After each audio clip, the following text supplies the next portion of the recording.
Astăzi, actorii noștri sunt vizitați de extraterestri de pe planeta Kinoflow.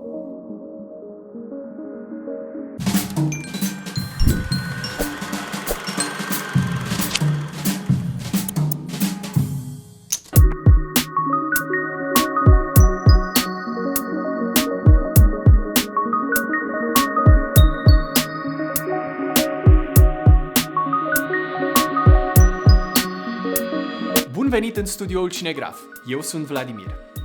Astăzi suntem la Park Film și vom face împreună încă un pas în lumea cinematografiei. Vom face cunoștință cu o lampă foarte utilă pe orice platou de filmare. Kinoflow Freestyle, un soi de Swiss Army Knife cinematografic. Vom lucra cu modelul Freestyle 31, vom afla care este locul acestei lămpi în arsenalul unui director de imagine, vom vorbi despre calitățile luminii produse de această lampă și vom trece în revistă funcțiile sale principale. Iar spre sfârșitul episodului vom vedea câteva aplicații practice ale acestei lămpi cu ajutorul Marucăi și a lui Lorin, doi actori talentați cu care mi-a făcut mare plăcere să lucrez. Dacă vrei să afli când lansez următorul episod, dă subscribe și activează notificările apăsând pe clopoțelul de mai jos. Kinoflow este o companie cu renume în industria cinematografică. Prima lampă a fost creată în 1987, în timpul filmării peliculei Barfly.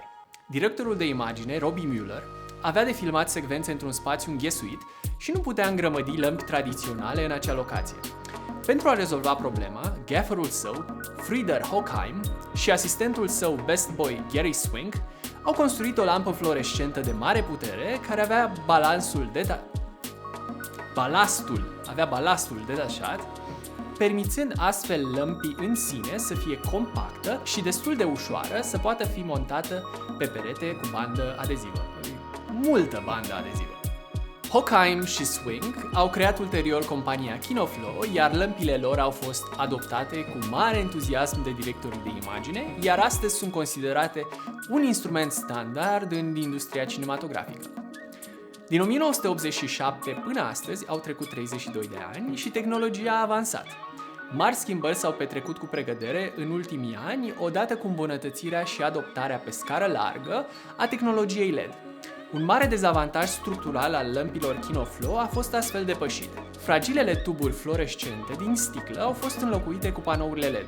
Dintr-o dată, a muta aceste lămpi nu mai este similar cu a mâna o căruță plină de borcane cu nitroglicerină în vestul sălbatic. Freestyle este o unealtă ideală atunci când vrei să iluminezi un interviu sau cadre strânse cu personajele tale.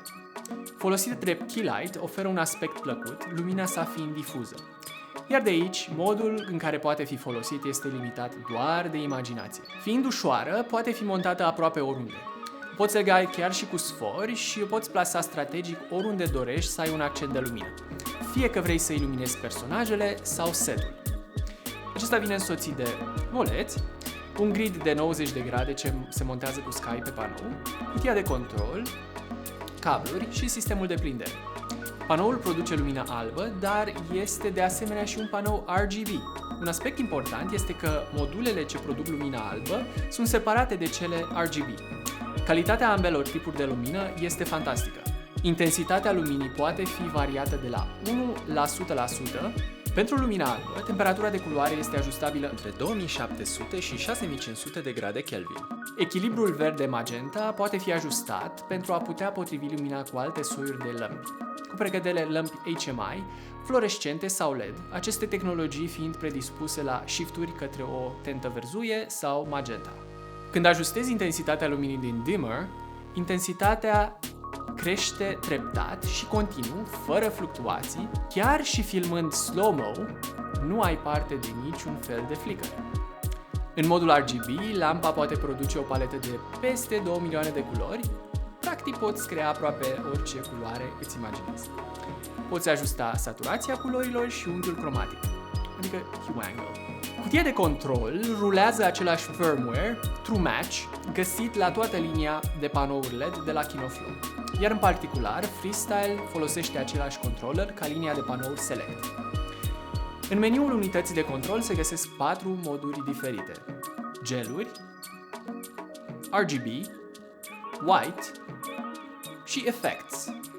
Ai la dispoziție o paletă largă de parametri ce pot fi ajustați pe placul tău, dar și multe preseturi în caz că te grăbești.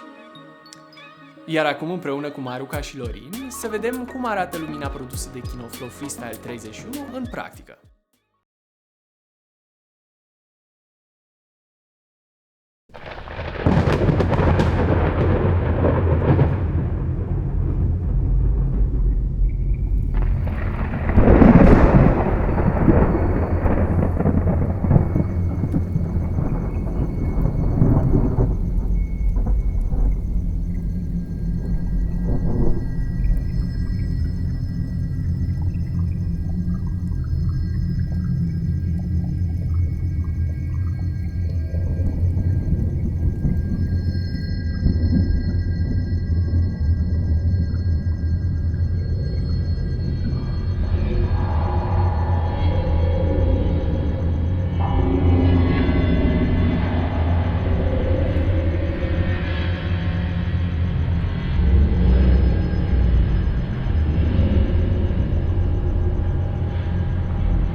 Ignition sequence start.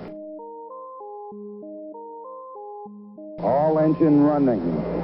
Liftoff. We have a liftoff. 30.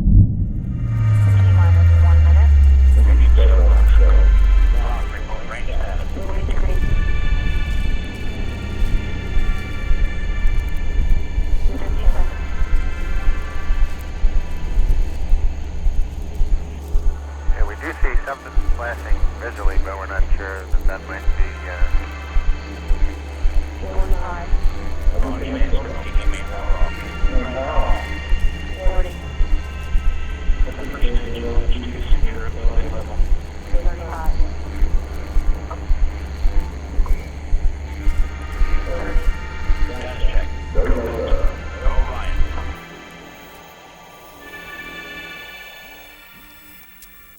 Dacă vrei să afli despre viitoarele lor proiecte, verifică descrierea acestui episod.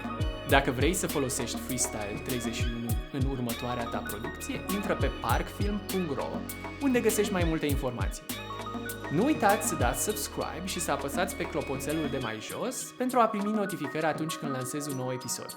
Până data viitoare, la revedere și vă doresc un an plin de împliniri!